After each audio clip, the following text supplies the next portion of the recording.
সকাল থেকেই আকাশের মনটা আজ ভীষণ ভার। আর এমন মেঘলা আকাশ দেখলে মনটা কেন জানি খিচুড়ি খিচুড়ি করে। তাই আর দেরি না করে সিদ্ধান্ত নিয়ে ফেললাম, আজ হবে গরম গরম সবজি খিচুড়ি।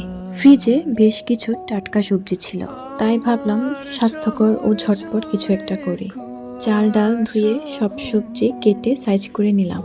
আমার মনে হয় রান্নার এই প্রস্তুতিগুলোই হলো আসল। যেহেতু ঝটপট রান্না করতে চেয়েছি, তাই প্রেসার কুকারই ছিল একমাত্র ভরসা। প্রেসার কুকারে চাল ডাল ও সবজির সাথে পরিমাণ মতো মশলা ও তেল দিয়ে মেখে নিলাম। এভাবে হাতে মেখে রান্না করলে স্বাদ যেন দ্বিগুণ হয়ে যায়। এরপর পরিমাণ মতো পানি দিয়ে চুলায় বসিয়ে দিলাম। ব্যাস, ঝটপট খিচুড়ি রান্নার সেরা উপায় এটাই।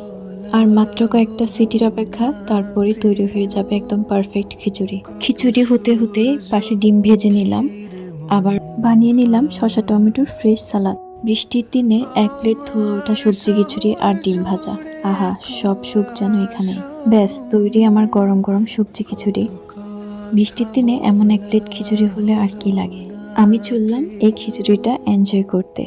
জানালার পাশে বসে বৃষ্টির গান শুনতে শুনতে এই গরম গরম খিচুড়ির প্রতিটা লোকমা এতই অমৃত, যা বলে বোঝানো যাবে না। বৃষ্টির দিনগুলো এভাবেই সুন্দর হয়ে থাকুক।